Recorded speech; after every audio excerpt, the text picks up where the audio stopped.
नमस्कार दोस्तों, कैसे हैं आप लोग। उम्मीद करता हूँ अच्छे होंगे। दोस्तों, आज एक वीडियो लेके आया हूँ जिसमें हम डिस्कस करेंगे कि प्रोटीन सीक्वेंसेस की पेयर वाइज सीक्वेंस अलाइनमेंट कैसे की जाती है। तो अगर आप इस चैनल के वीडियोस देख रहे हैं तो आपने देखे होंगे कुछ एक वीडियोस मैंने अपलोड किए हैं रिलेटेड टू बायोइन्फॉर्मेटिक्स, बायोकेमिस्ट्री। तो उसी सीरीज़ में जो है ये एक एडिशनल वीडियो है जिसमें हम एम्बोस नीडल सॉफ्टवेयर यूज़ करेंगे और जो प्रोटीन सीक्वेंसेस होते हैं उनको पेयर वाइज अलाइन करेंगे। तो बहुत सारे ऐसे टूल्स होते हैं, मल्टीपल सीक्वेंस अलाइनिंग टूल्स होते हैं जो आप बायोकेमिस्ट्री, बायो इन्फॉर्मेटिक्स में यूज़ करते हैं to align the two protein sequences. अब आप ये क्यों करते हैं, इसका अगर मैं जवाब देने की कोशिश करूं तो यह है कि अगर आप किसी प्रोटीन को कंपेयर करना चाहते हैं दूसरी प्रोटीन से, तो उसके केस में आपको जो है उनके सीक्वेंसेस को अलाइन करना होगा, उनके स्ट्रक्चर्स को अलाइन करना होगा और देखना होगा कि डिफरेंसेस क्या हैं, उनके स्ट्रक्चर में डिफरेंसेस क्या हैं, उनके सीक्वेंस में डिफरेंसेस क्या हैं। तो उससे पहले मैं आपको ये बता दूं कि जो प्रोटीन होती है बेसिकली वो एक ग्लोबुलर बायोमोलिक्यूल है जो कि अलग अलग अमीनो एसिड्स के सीक्वेंस से बना होता है। यहाँ पाइमोल में आप देख रहे हैं कि ये जो सीक्वेंस है ये सारे अमीनो एसिड्स हैं। जैसे मैं सिलेक्ट कर रहा हूँ उस तरह से आप हाईलाइट देख रहे हैं, यहाँ पे ये हो रहे हैं। तो इस तरह से एक पोर्शन होगा जो एक पर्टिकुलर डोमेन का स्ट्रक्चर कंपोज करेगा, कंस्ट्रक्ट करेगा। तो इस तरह से आपके पास मल्टी डोमेन स्ट्रक्चर हो जाते हैं एक प्रोटीन के केस में। और आप देख रहे हैं यहाँ पे मैं आपको दिखा भी रहा हूं कि प्रोटीन का स्ट्रक्चर कैसे रहता है। तो अब एक ऑर्गेनिज्म में एक प्रोटीन काम कर रही है, दूसरे ऑर्गेनिज्म में उसी का ही एक स्ट्रक्चरल होमोलॉग काम कर रहा हो। तो रिसर्च में क्या होता है कि आपने इस तरह के प्रोटीन्स आइडेंटिफाई करने होते हैं, उनका फंक्शन आइडेंटिफाई करना होता है।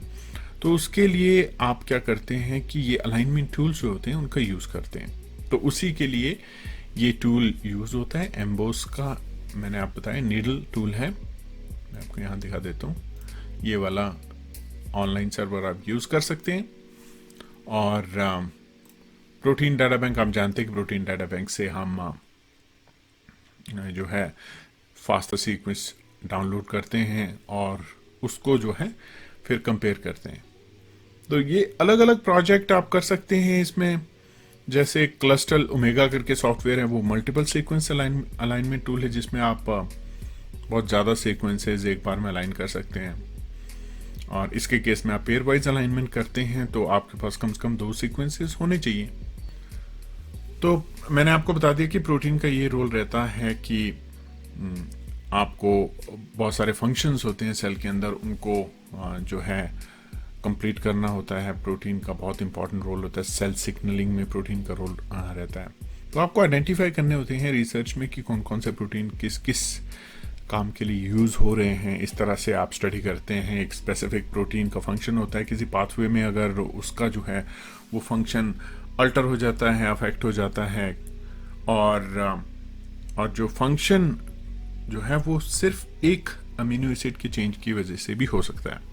तो आप स्टडी करते हैं सारे सीक्वेंसेस और आइडेंटिफाई करने की कोशिश करते हैं कि किस तरह की जो है स्ट्रक्चरल फंक्शनल रिलेशनशिप यहाँ पे हो रही है।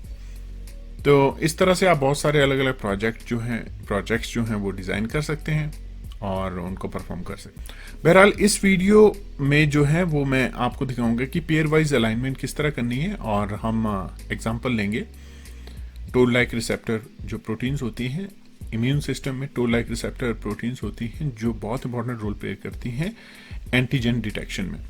तो जब इन्फेक्शन होता है, तो मान लीजिए जैसे बैक्टीरिया का इन्फेक्शन हो गया, तो बैक्टीरिया के अलग अलग कंपोनेंट्स होते हैं जिनको हमारा इम्यून सिस्टम डिटेक्ट करता है। तो उसमें से टोल लाइक रिसेप्टर्स जो होते हैं वो one of the important components होते हैं। और भी बहुत सारे प्रोटीन मॉलिक्यूल्स होते हैं जो बहुत इंपॉर्टेंट रोल प्ले करते हैं।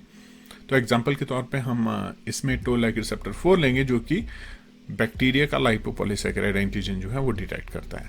तो हम कंपेयर करेंगे उस टोल लाइक रिसेप्टर 4 को जो हम ह्यूमंस का यूज करेंगे, उसको कंपेयर करेंगे हम माउस के टोल लाइक रिसेप्टर के साथ। तो अब देखेंगे कि कितनी सिमिलरिटी आती है ह्यूमन और माउस के टोल लाइक रिसेप्टर के साथ। तो ये इंटरेस्टिंग रिसर्च प्रोजेक्ट हो सकता है स्पेशली अंडर ग्रेजुएट रिसर्चर्स के लिए बहुत इंटरेस्टिंग प्रोजेक्ट हो सकता है। तो इसी तरह से अगर आपको कोई और आइडिया आ रहा है तो वो भी आप अप्लाई कर सकते हैं, पर यह है कि आपको टूल्स का जो है वो टूल्स की अंडरस्टैंडिंग होनी चाहिए, किस तरह से यूज़ करना है और रिजल्ट जो आते हैं किस तरह से उनको एनालाइज करना। तो चलिए दोस्तों, अब इसको कंप्लीट करने के लिए हमें चाहिए प्रोटीन सीक्वेंसेस, जो मैं आपको बता चुका था। तो मैं ऑलरेडी आपको बता चुका हूँ कि टोल लाइक रिसेप्टर 4 हम यूज़ करेंगे। तो यहाँ यूनिप्रोट से मैं लूँगा फास्टर सीक्वेंस। मैं आपको ऑलरेडी बता चुका हूँ कि आप जो है प्रोटीन डेटा बैंक से भी ले सकते हैं, लेकिन काफ़ी क्लीन सीक्वेंस होता है आपका यूनिप्रोट के केस में। तो मैं यहाँ पे टाइप करूँगा TLR4, राइट, और ह्यूमन।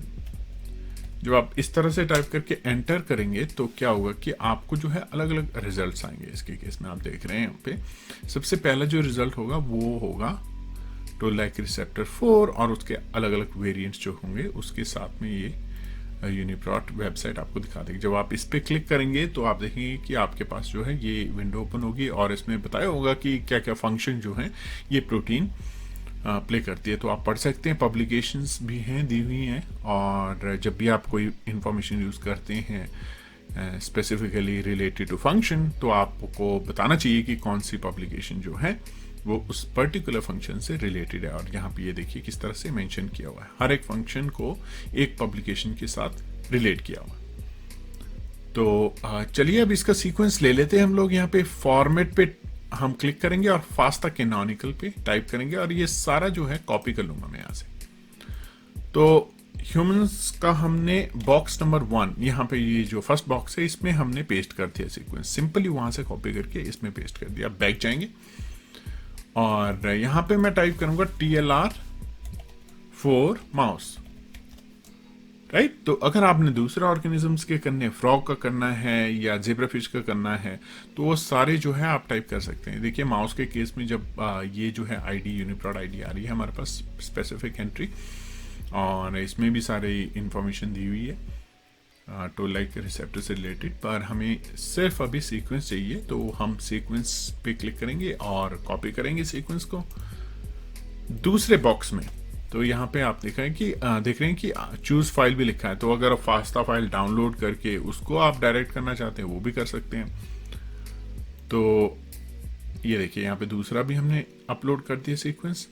और अब जो है हम यहाँ पे डिफॉल्ट सेटिंग यूज करके, क्योंकि आपके पास थोड़ा और ऑप्शन भी है यहाँ पे चेंज कर सकते हैं आप, सिर्फ डिफॉल्ट सेटिंग यूज करके आप जो है अलाइनमेंट देखिए किस तरह से आती है। तो अभी फिल्टरिंग द पैरामीटर्स ऑप्शन दिखा रहा है और दिखा रहा है कि your job is currently running. तो अब थोड़ा सा टाइम लगेगा इसमें, और ये देखिए कंप्लीट होगी ये जॉब, इमीडिएटली जॉब कंप्लीट हो जाती है इस केस में, पेयर वाइज सीक्वेंस अलाइनमेंट के केस में। तो आप देख रहे हैं आपके पास ये फाइल जो है दिखा देगा, ये आप इसको फाइल को व्यू कर सकते हैं, व्यू अलाइनमेंट फाइल। तो इसको अगर आपने सेव करना है तो इसको आप as a text file save कर सकते हैं। तो आप यहाँ पे देख रहे हैं कि इम्पॉर्टेंट जो है रिजल्ट्स यहाँ पे हमारे पास ये वाले परसेंटेज में आए हुए हैं। यहाँ पे आप देख रहे हैं स्कोर बताएगा आपको, और सिमिलैरिटी, काफ़ी सिमिलैरिटी दिखाएगा। आइडेंटिटी भी आपको यहाँ पे देखने को मिलेगी, कितने अमीनो एसिड्स जो हैं आइडेंटिकल हैं, कितनी जो है सिमिलैरिटीज़ हैं। तो आप जो हैं ये information in the form of numbers आप सेव कर सकते हैं। देखिए आपके पास ये जो है रिजल्ट फाइल भी आ गई है जिसमें दोनों सीक्वेंस अलाइंड है। तो यहाँ पे आप देख रहे हैं कि TLR ह्यूमंस की रो है, राइट, और फिर माउस की जो है अमीनो एसिड की रो है। अब ये जो लाइन है ये इंपॉर्टेंट है यहाँ पे, और ये डॉट जो है ये भी इंपॉर्टेंट है, क्योंकि ये बताता है कि लाइन बता रही है कि exactly same amino acid present है उसी पोजीशन पे। तो आप देख सकते हैं कि जितनी ज़्यादा आपके पास लाइन्स होंगी उतनी ज़्यादा जो है सिमिलैरिटी, आइडेंटिटी सीक्वेंस में आपको मिलेगी। तो आप एंड में यहाँ पे देखेंगे इन 2 रोज को देखिए, हालांकि 3 रोज को देखिए, देखिए बहुत सारी लाइन्स इसमें हैं। दैट मीन्स आपकी जो इसके केस में मैं ये कह सकता हूँ कि बहुत ही ज़्यादा सिमिलर है ये जो पोर्शन है इस पर्टिकुलर रिसेप्टर का। जब आप ऊपर जाते हैं तो आप देखेंगे कि यहाँ पे डॉट्स जो हैं वो ज़्यादा दिख रहे हैं आपको। तो ये कह सकते हैं कि आप जो है कंजर्व्ड रीजन है ये वाला। तो आप फर्दर इसको बहुत अलग अलग तरह से एनालाइज कर सकते हैं। कैसे एनालाइज कर सकते हैं, आप सीक्वेंस जो है कंपेयर करिए और देखिए कि डोमेन्स कौन कौन से हैं। जैसे इसके केस में क्या है कि जो ऊपर वाला रीजन है,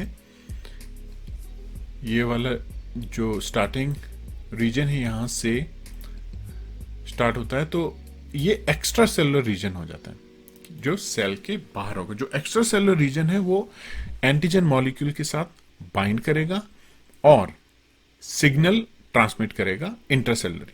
तो इंट्रासेलुलर जो रीजन है उसको TIR डोमेन कहते हैं हम लोग।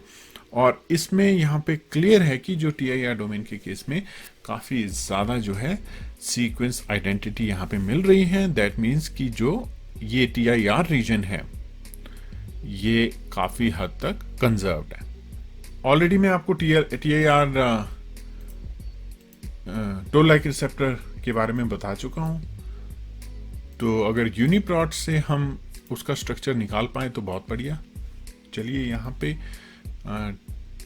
TLR4 का जो है स्ट्रक्चर देख लेते हैं अगर अवेलेबल है। मोस्ट ऑफ द TLR जो हैं उनका स्ट्रक्चर सिर्फ एक्स्ट्रा सेलुलर डोमेन का स्ट्रक्चर अवेलेबल है। तो यहाँ आप देख रहे हैं, ये देखिए कि सिर्फ एक्स्ट्रा सेलुलर डोमेन का स्ट्रक्चर अवेलेबल है। अगर आप दूसरे पे क्लिक करेंगे तो वो भी मुझे लग रहा है कि हाँ एक्स्ट्रा सेलुलर डोमेन का ही है। लेकिन ये देख रहे हैं आप दो जो अलग कलर के ब्लू कलर के जो हैं मॉलिक्यूल, ये आपके एंटीजेनिक मॉलिक्यूल हैं।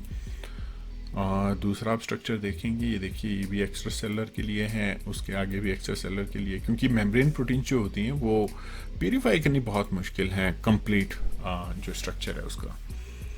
तो आप देख रहे हैं कि एक्स्ट्रा सेलुलर डोमेन है और जो TIR डोमेन है वो इंट्रासेलुलर, उसमें ज़्यादा कंजर्व रीजन्स जो हैं हमें यहाँ देखने को मिले थे। तो उम्मीद करता हूँ दोस्तों कि आपको अभी जो है ये इंफॉर्मेशन जो है समझ में आई होगी। किस तरह से आप पेयर वाइज सीक्वेंस अलाइनमेंट कर सकते हैं, किस तरह से आपने एनालाइज करना है, और इसी तरह से आप अलग अलग प्रोटीन सीक्वेंसेस को अलाइन कर सकते हैं। अलग अलग प्रोटीन सीक्वेंसेस के जो हैं पार्ट्स को वो एनालाइज कर सकते हैं, देख सकते हैं कितनी आइडेंटिटी है, कितनी सिमिलैरिटी है और गैप्स कितने हैं, वो सारी इंफॉर्मेशन आपको मिल जाएगी। तो जब आप इस तरह से कोई टूल यूज़ करते हैं, जैसे एम्बोस नीडल, यहाँ पे EMBL EBI का जो है टूल वो यूज़ कर रहा हूँ मैं, और भी बहुत सारे टूल्स हैं जो हम डिस्कस करेंगे। तो आपको इम्पॉर्टेंट बात ये है कि डॉक्यूमेंटेशन जो है वो उसकी जो पढ़ें तो वेल एंड गुड, बहुत अच्छा है, वो डिटेल में इंफॉर्मेशन दी होती है। और इस पर्टिकुलर टूल को साइट करना ना भूलें। अगर आप रिसर्च में इसको यूज़ करते हैं तो उसकी जो है साइटेशन करना आप ना भूलें। तो और बाकी और भी रिसोर्सेज हैं, देखिए आप फीडबैक दे सकते हैं, शेयर कर सकते हैं आप अपने फ्रेंड्स के साथ, अपने सोशल मीडिया लिंक्स में आप शेयर कर सकते हैं ये पर्टिकुलर टूल, ताकि जो है दूसरे रिसर्चर्स जो हैं, स्टूडेंट्स जो हैं, उनको इसके बारे में इंफॉर्मेशन मिल सके।